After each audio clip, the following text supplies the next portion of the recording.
ይህ ልጅ በጣም አስቸጋሪና በጥባጭ የሚባል ልጅ ነው። ትምህርት ቤትም ሳይቀር አስተማሪ መጽሐፍ እንዲያነብ በምትጠይቀውም ሰዓት በራሱ ቋንቋ ፈጣጥሮ መጽሐፉ ላይ የሌለ ነገር ነው የሚያነበው። በዚህም አስተማሪዋን በጣም ትናደዳለች። እንደዚህ አይነት ልጅ እስከዛሬ አጋጥሟትም አያውቅም። እንዲነሳና ወደ ግድግዳው ፊቱን አዙሮ እንዲቆም ታደርገዋለች። ይሄ ብቻ አይደለም። በማትስ ፈተና ጊዜ 3 ሲባዛ 9 ጥያቄ ሲቀርብለት ወረቀቱ ላይ ያለውን ጥያቄ ሲመለከት ቁጥሮቹ ፕላኔት የሆኑና እሱም የዩኒቨርሱ መሪ ሆኖ 3ኛው ፕላኔትን ተጠቅሞ 9ኛዋን ፕላኔትም ከመታ በኋላ መልሱን ያገኛል። 3 ሲባዛ 9 መልሱም 3 ነው ይላል።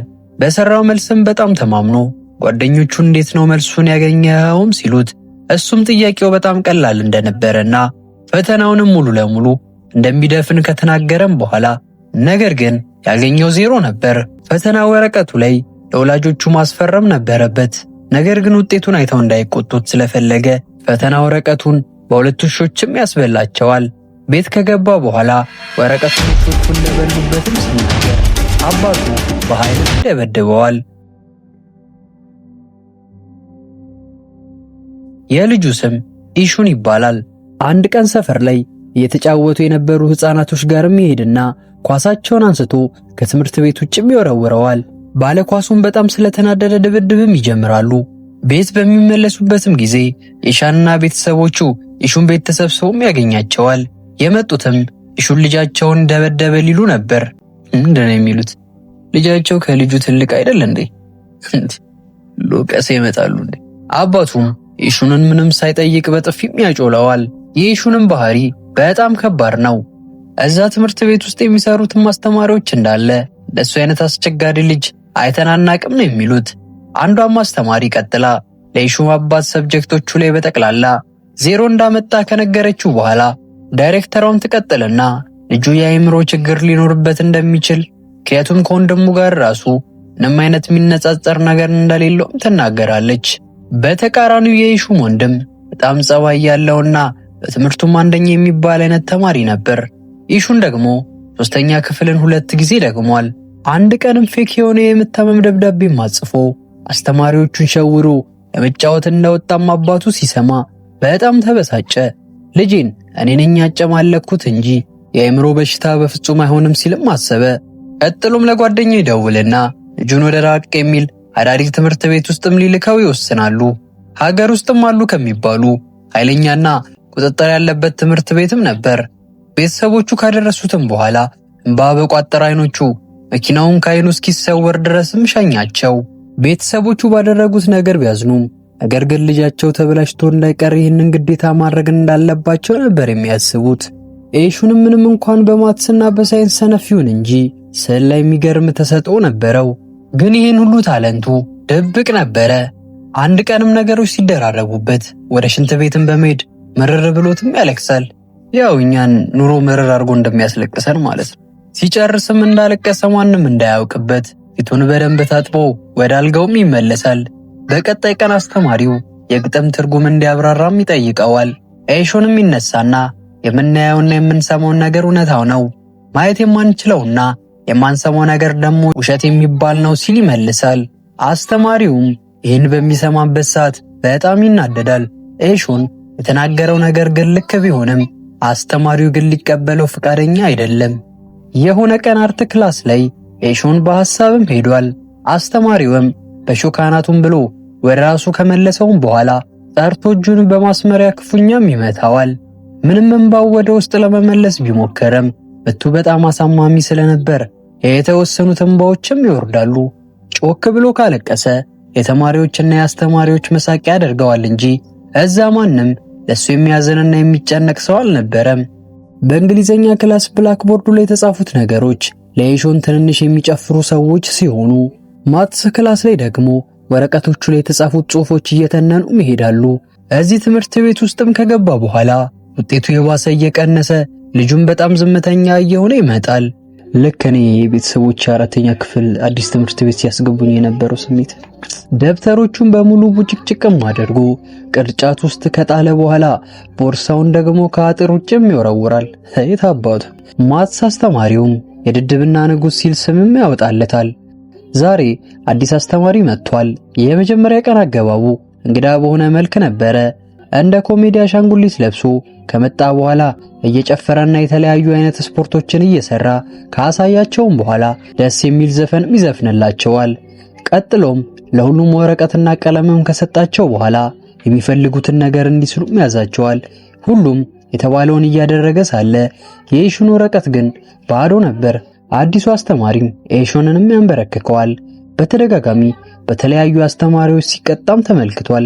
አስተማሪው ወደ ኤሹን ሲጠጋ የፍርሃት ፊትም ሲያይበት የሆነ ነገር እንዳለም ያስተውልና ቤተሰቦቹ ጋር ስለ ኤሹን አንዳንድ ነገሮችን ለመጠየቅ ብሎም ይሄዳል። ቤታቸው ከገባ በኋላም የኤሹ ቤተሰቦች ይስልባቸው የነበሩ ደብተሮችን ይሰጡታል። ይህንንም አስተማሪው በሚያይበት ጊዜ በጣምም ይገረማል። በተለይ አንድ ወረቀት ላይ ባየው ስራ በፊት ለፊት በኩል ወታደሮች መሬት እየቆፈሩ ነበር። በጀርባው ደግሞ በቆፈሩት ዋሻ እያመለጡ የሚያሳይ ስዕል ነበር። ራምም ለኤሹን ቤተሰቦች ልጃቸው ደደብ እንዳልሆነና ያለውን ተሰጥኦ እንዳላወቁለት በሚነግራቸው ጊዜ አባቱ ስዕል መሳል መቻል ምን ጥቅም አለው ሲል ይጠይቀዋል። በዚህም ጊዜ ራም የኤሹንን ደብተር ያወጣና ዲል ለመጻፍ ብሎ የጻፈውን ቢንም ያሳየዋል። ይህም ማለት ኤሹን የዲሊክሲያ በሽታ ተጠቂ እንደሆነና አይኑ የሚያየው ነገር ጭንቅላቱ በተመሳሳይ ሁኔታ ፕሮሰስ እንደማያደርግለትም ሲነግራቸው የኤሹን አባት አምኖ ለመቀበል አልቻለም። ይህ ሁሉ ሰዓት አባቱ ኤሹን ዱርዬ እንደሆነና ማንበብ እንደማይፈልግ ነበር የሚያስበው። በዚህም ጊዜ ራም ይነሳና በጃፓኒስ የተጻፈ ጽሑፍ ያለበትን ካርቶን አንስቶ ወደ አባቱ ያስጠጋውና እስኪ ይሄንን ነገር ጮክ ብላ አንብበው ሲለው የኤሹንም አባት ይናደድና እንዴት ነው የማነበው? እኔ አንድ ቀን ጃፓኒስ ተምሬ ሳላቅ ብሎም ሲናገር ራምም ከዚህ በላይ እንዲያወራም አልፈቀደለትም። በጣም ጨምላቃና ርቢተኛ ነህም ይለዋል። ይህኔ እናትና አባት ልጃቸውን አንድም ቀን ተረድተው እንደማያውቁም ይገባቸዋል። ራምም አያችሁ አይደል አሁን ኤሹን የተፋለመ ያለው ነገር ይሄንን ነው። ምንም ሳትረዱ ያንን ሁሉ ቁጣና ዱላ እየሰጣችሁት አሁን እኮ ያ ኮንፊደንሱ ጠፍቶ ታለንትድ የሆነበትን ስዕል ራሱ ተስፋ ቆርጦ መሳልን እርግፍ አድርጎ ትቷል ሲልም ይነግራቸዋል። ራምም ወደ ትምህርት ቤት ተመልሶ የኤሹንን ኮንፊደንስ ለመመለስ ወስኗል። ራምም ክላስ ውስጥ የታዋቂውን ሰዓሊ ሊዮናርዶ ዳቪንቺን እንደ ምሳሌ በመጥቀስ ማስተማር ጀመረ። እሱም ልክ እንደ ኤሹን ዳይሌክሲያ እንደነበረበትና ነገሮችን ሲጽፍና ሲያነብ ገልብጦ እንደሆነም ተናገረና ብላክቦርዱ ላይ ከጻፈ በኋላ ትልቅ መስታወት አንስቶ ለኤሹንም ማሳየት ጀመረ። በዚህም ጊዜ ኤሹን ጽሑፎቹን በስነ ስርዓት ይታዩትም ጀመር። በዚህም ሰዓት ኤሹን ደደብም በሆን ለካ ጂኒየስም መሆን እችላለሁ ብሎ ፈገግም አለ። እረፍት ደርሶ ተማሪዎች በሚወጡበትም ጊዜ ራም ወደ ኤሹን በመጠጋት አንድ ቀን ሻይን ማድረግ ትችላለህ ብሎ በሚነግረውም ጊዜ ኤሹን የጠፋው ኮንፊደንሱን ሲያገኘውም ተሰማው። ወጥቶም እንደ ድሮ መተከዙን አቁሞ አንዳንድ ነገሮችን ለመስራት ይሞክር ጀመር። ከጨረሰም በኋላ የሰራውን ነገር ውሃ ውስጥም ሲለቀው ተማሪዎቹ ያዩትና ሁሉም በአድናቆት እያጨበጨቡም ያበረታቱታል። አስተማሪውም ይህንን ሲያይ ኤሹን ለብቻው በደንብ ለማስተማርም ወሰነ። ራም ፊደሎቹን እየገለበጠ እየጻፈ እንዴት እንደሚያነብም ያስተምረው ጀመረ። ቀጥሎም የተለያዩ ቀለሞችንም በመጠቀም ፊደሎችንም እንዲጽፍም ያለማምደዋል። ከዛም ይቀጥልና በደመርና መቀነስም እንዲለምድ በየደረጃው ቁጥሮችን እየጻፈ ላያቸው ላይ እየወጣ እንዲያነብም ያዘዋል። በልምምዶቹም ሂደት ኤሹም እየተማረና እየገባውም ይመጣል። ኤሹም በጊዜ ሂደት ከመማርና ከመጻፍ በፍቅር እየወደቀም ይመጣል። ውጤቱም አሁን ላይ እየተሻሻለ ነው። አስተማሪው ራምም አሁን ላይ ትልቅ የሚባል የስዕል ውድድርም ያዘጋጃል። በዛም ሰዓት ላይ የኤሹን አባት ትምህርት ቤት ውስጥ በመምጣት ልጅን ለመርዳትና ለመረዳት ዝግጁ ነኝ ሲል ለራምም በሚነግረው ሰዓት ራምም ለአባትየው ታሪክ ይነግረውም ጀመር። በድሮ ጊዜ የሆነ አካባቢ ሰዎች የሆነ ዛፍ ጋር እየሄዱ በየቀኑ ይከቡትና እየረገሙና እየሰደቡትም ይሄዳሉ። እናም ከተወሰኑ ጊዜያቶች በኋላ ዛፉን ሞተ ሲልም ይነግረዋል። ኤሹንም አባት በዚህ ሰዓት በጣም የጥፋተኝነት ስሜት ውስጥም ይሰማዋል። ምክንያቱም በዛ ታሪክ ላይ የነበረው ዛፍ ኤሹን ነበር። ኮንፊደንሱን እስኪያጣ ድረስ በየቀኑም እየደበደበ የሚሰድበውም እሱ ነበረ። ከቢሮም እየወጣ ሳለ ኤሹን የተለጠፈውን የውድድር ማስታወቂያ እያነበበም ሲያየው እንባውን መቆጣጠርም ያቅተዋል። የውድድሩ ቀን ደረሰ። ኤሹንም አንድ ቀን ጫማውን አስሮና ልብሱን በራሱ ለብሶ የማያውቀው ዛሬ ራሱን ሸክ አድርጎ ጸጉሩን አበጥሮ ቦርሳውን ይዞ ለውድድሩም ከወጣ በኋላ ጊዜው ገና ስለነበር ባህሩ ዳር ቆሞ ወደ ሩቅም ይመለከታል። በኋላ የውድድሩ ሰዓት በሚደርስበትም ጊዜ ሁሉም እሱን እየጠበቁት ነበር። ቦታው ላይም እንደደረሰ ደንገጥም ሳይል የመሳሪያ ደፍተሩንም ተቀብሎ ተረጋግቶ ተቀመጠ። በኋላ ስዕሉንም መሳል ይጀምራል። ራምም አሪፉን ሰዓሊ እንዲመርጡ ፕሮፌሽናል የሆኑ ሰዓሊ ዳኛዎችን አምጥቶ ነበር። ኤሾንም ፈጣን ሰዓሊ ስለነበር ቶሎ ጨርሶ ለራምም ስዕሉን ያስረክበዋል። ራምም ባየው ነገር በጣም ተገረመ። ስዕሉ ኤሾን ራሱ ባህር ዳር ላይ ቁጭ ብሎ ነበር። ራምም የሳለውን ለኤሾን አሳየው።